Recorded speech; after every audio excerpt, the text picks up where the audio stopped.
CCTV ফুটেজে দেখা যায় ডাক্তারের চেম্বারের সামনে লাল শার্ট পরা এক ব্যক্তির সঙ্গে বেশ কিছু মানুষের ধস্তাধস্তি ও হাতাহাতির ঘটনা ঘটে।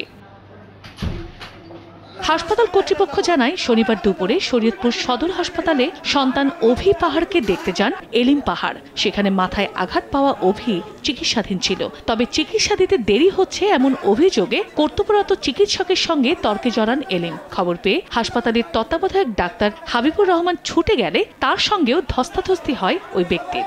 গ্লাস করার যতক্ষণ সময় লাগে ওই সময়ের মধ্যে বাবাইয়া রাগারাগি ফাঁকাফাঁকি করতেছে। এলিন পার আমাদের শাহরিয়া ইয়াসিন ডাক্তারকে মারছে। সে রুমের ভিতরে যায় বলছে এখানে কে ডাক্তার আছে, এখনো আসতেছে না কেন।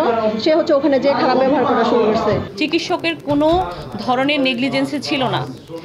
তারপরেও যেহেতু আমার চিকিৎসকের উপর এইভাবে হামলা করা হলো, এখানে আমরা এর উপযুক্ত শাস্তি চাই। দৃষ্টান্তমূলক শাস্তি না হয় তাহলে আমরা আমাদের কেন্দ্রীয় নেতৃবৃন্দের সাথে কথা বলে পরবর্তী কর্মসূচি ঘোষণা করব। এলিম পাহাড় অভিযোগ করেন প্রায় 2 ঘন্টা চিকিৎসাবিহীন ছিল তার ছেলে। 1, 2, 3 ঢাকায় জমি জিতে নিন 100% ক্যাশব্যাক সহ 20 কোটি টাকার পুরস্কার। এই 2 ঘন্টার ভিতরে দুটা ডাক্তার একটা ডাক্তার আয় মৃত্যুর সাথে খালি কই আমার সময় হলে যাব। পরে সন্ধ্যায় উভয় পক্ষের সমন্বয়ে বিষয়টি সমাধান করা হয়। মৌখিকভাবে বিষয়টা বুঝতে পেরে আমার কাছে ক্ষমা চেয়েছে এবং আমি মানবিকতার দৃষ্টিকোণ থেকে যেহেতু তার ছেলে আহত ছিল সেজন্য আমি তাকে ক্ষমা করে দিলাম। এলিম পাহাড় শরীয়তপুর আন্তজেলা সড়ক পরিবহন শ্রমিক ইউনিয়নের কার্যকরী সভাপতির দায়িত্বে রয়েছেন।